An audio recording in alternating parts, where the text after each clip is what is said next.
Muy buenos días, queridos hermanos. En esta mañana nos disponemos a continuar con la lectura y meditación en el libro de los Salmos, y en esta oportunidad vamos a leer, meditar y compartir el Salmo número 108. Como cada vez que lo hacemos, nuestro consejo es detenernos un momento, leer el Salmo, orar y disponernos entonces para escuchar el devocional. Bien, una vez hecho esto, eh, tenemos que reconocer que este es un salmo muy particular. El título que le hemos dado en esta oportunidad es Salmo 108, Pedido de Victoria.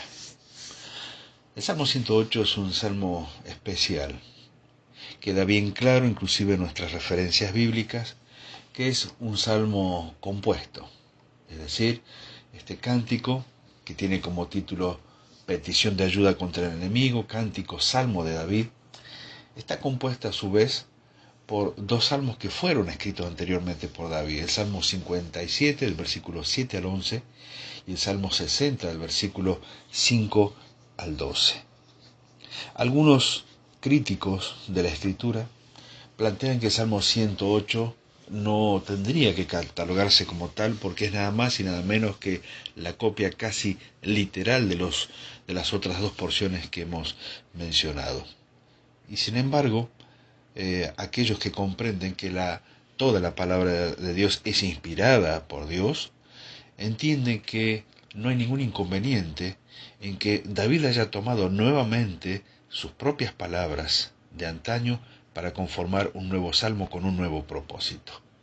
Es más, algunos piensan que quizás este salmo haya sido formado en el tiempo del cautiverio babilónico por aquellos que tenían ya la escritura de los salmos escritos por David anteriormente y le dieron forma a este nuevo salmo que estamos leyendo y compartiendo.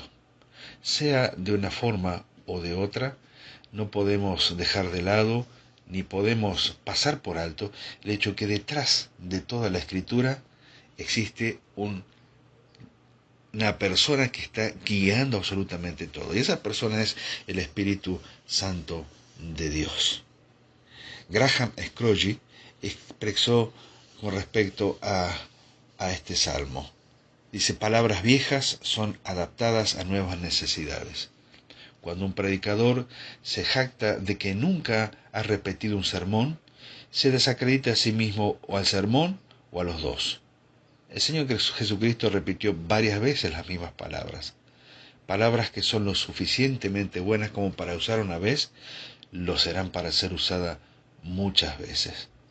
Por lo tanto, si el Espíritu Santo quiso utilizar aquellas dos porciones para conformar un nuevo salmo con un nuevo propósito, la verdad es que tenemos que admirarnos de la sabiduría de nuestro Dios para otorgar aquellas palabras de antaño para nuevas situaciones. Y saben que en esta oportunidad o en nuestra experiencia diaria es así. Cuando nosotros vamos a la Biblia, nos encontramos sin duda con palabras que fueron dichas hace tantos años. Y si bien ahora no hay una revelación especial o no hay una inspiración para escribir nuevos salmos, si tenemos la iluminación para tomar aquellas palabras y adaptarlas y adoptarlas para nuestra propia experiencia en este tiempo que Dios nos ha dado para vivir. Así que no es nada alocado pensar que este Salmo 108 pudo haber servido para David, pensando en los salmos anteriores, en una nueva circunstancia por la cual estaba pasando, o quizás en los tiempos del cautiverio babilónico. Aquellos que tenían las escrituras como consuelo fueron aquellas antiguas escrituras del rey David, como el Salmo 57 y como el Salmo 60, y conformaron un nuevo salmo para nueva circunstancia. Y en todo esto, entendiendo la guía del Espíritu Santo de Dios. Este es un salmo que no es nuevo, tenemos que decirlo así. Las palabras expresadas aquí ya fueron expresadas antes, y sin embargo es un cántico de gozo.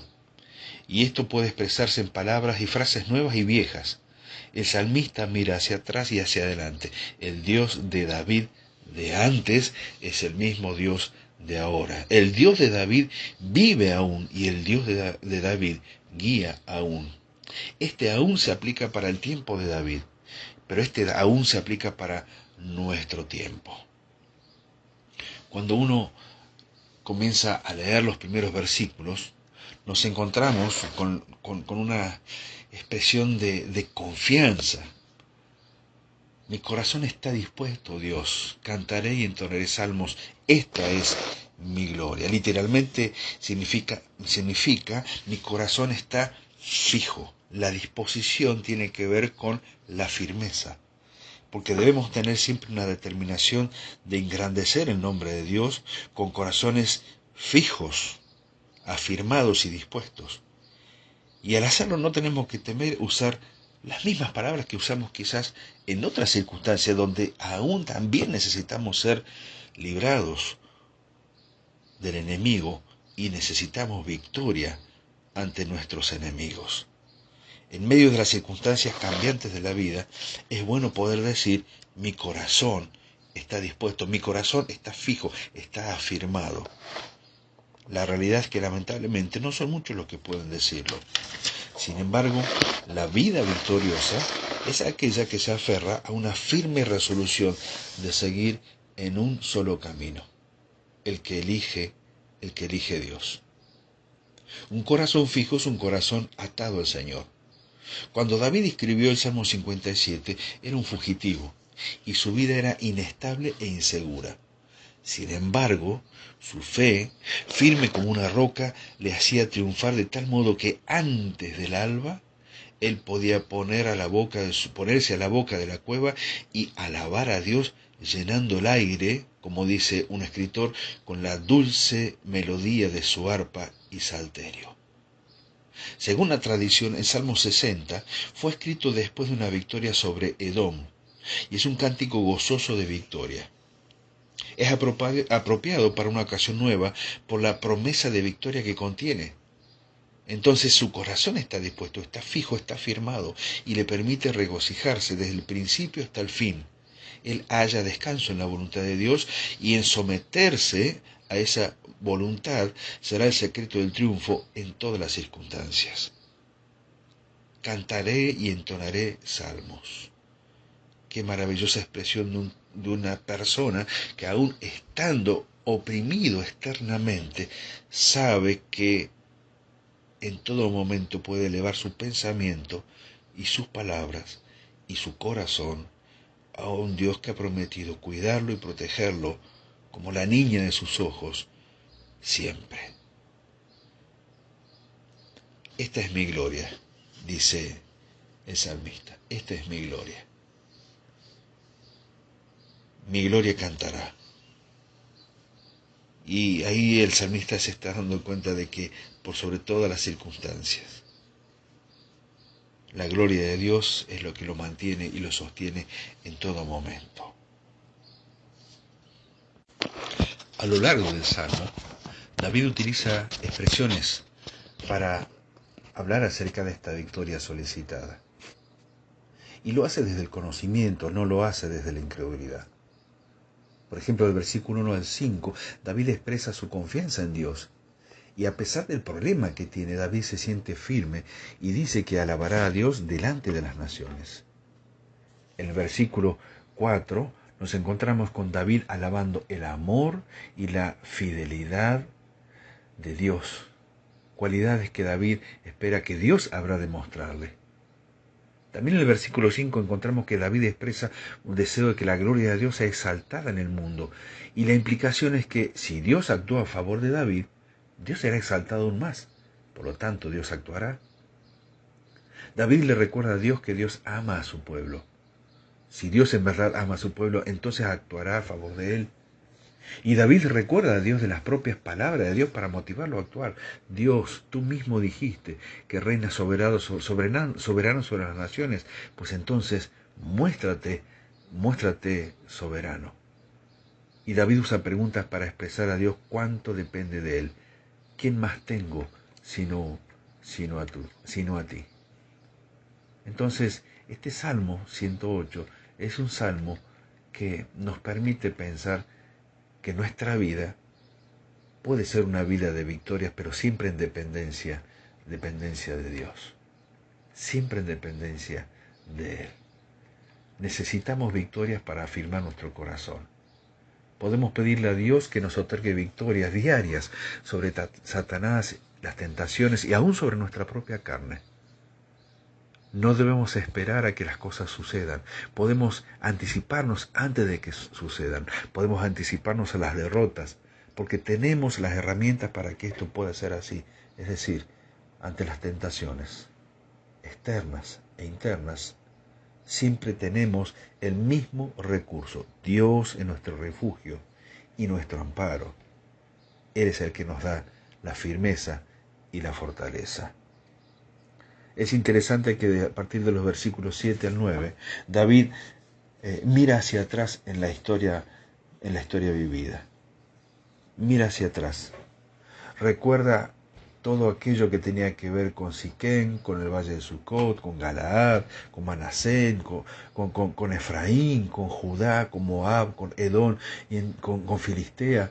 Y entonces él sabe que todos esos lugares, estas personas, esos personajes, esas ciudades, todo esto tenía que ver con la historia pasada y con la intervención de Dios en favor de su pueblo.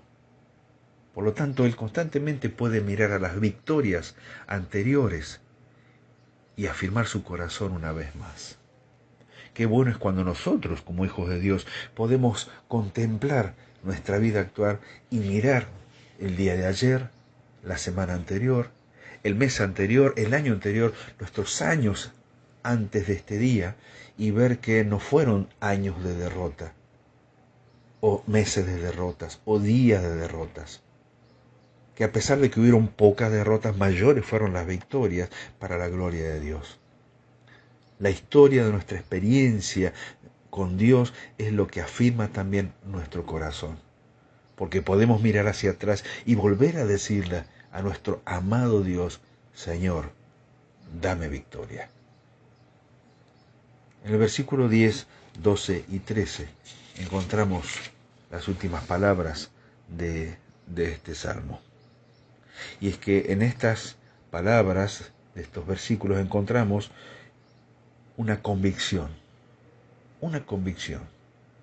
¿Quién me guiará a la ciudad fortificada?, pregunta. Y esta es una referencia a la ciudad de Petra, ahí en el desierto. Era una ciudad poderosa a la que no se podía entrar sin un guía, pero Dios le pide ayuda para que pueda entrar y que pueda triunfar. Pensando en lo más difícil, el salmista encuentra en Dios con gozo y con seguridad de que Dios habría de vencer. Hay muchas fortalezas de maldad que esperan ser vencidas, tanto en nuestra vida. ¿No serás tú, oh Dios, que nos habías desechado? Esto no fue cierto. Vemos que ya no hay confianza ni en el hombre ni en sí mismo, porque no vale la pena poner la confianza en el hombre. Quienes deseen tener ayuda de Dios tendrán que dejar de confiar en el brazo de la carne. Por eso él pregunta: ¿quién me guiará? ¿Quién me guiará? ¿No serás tú, oh Dios? ¿No serás tú? Él recuerda cuando por causa del pecado Dios desechaba al pueblo de Israel y no lo acompañaba en sus batallas, y por lo tanto no había victorias. Por lo tanto, el pedido de David es nuestro pedido también. A veces hemos fracasado. ¿Por qué? Por causa de nuestro pecado. Y esa triste experiencia es también la experiencia que nos permite en el día de hoy decir y pensar: si fracasé y no tuve victoria por esta razón, ¿por qué tengo que repetir la historia? Por lo tanto, hacemos bien, como David, en pensar que siempre tenemos que recurrir a aquel que ha prometido ser más que vencedor junto con nosotros. Por eso el versículo 12 es hermoso, porque habla de una dependencia completa. Dice: danos socorro contra el adversario, porque vana es la ayuda del hombre, inútil es la ayuda del hombre.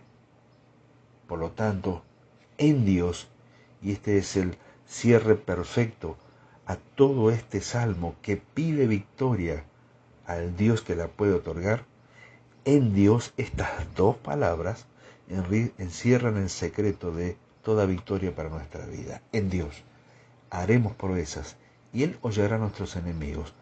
Él se va a ocupar de nuestros enemigos. En Dios, ese es nuestro sostén. El futuro nos llama. Hay mucho por hacer. Hay dificultades para vencer. Hay fortalezas de maldad que derrumbar en el nombre de Dios. Pero esta es la mejor manera de luchar, manteniendo nuestra comunión con Él, con el corazón firme en actitud de consagración y amor, despertando cada día para orar y alabar a nuestro Dios. Entonces, Él hablará en su santidad y podemos entrar y tomar posesión de nuestras bendiciones en Cristo. ¿Queremos ser victoriosos? Aquí tenemos el secreto. David, o quizás aquellos que tenían los salmos de David, unieron dos salmos para llegar a esta conclusión. No tuvieron inconveniente esto. Y nosotros podemos sumar escritura tras escritura para afirmar nuestro corazón y para llegar siempre a la misma conclusión. En Dios haremos proezas y Él hollará a nuestros enemigos. Este es un salmo con un pedido de victoria. Necesitamos triunfar en algún área de nuestra vida. Aquí está el secreto. Solamente en Él, en Dios. Que el Señor bendiga su palabra en este día.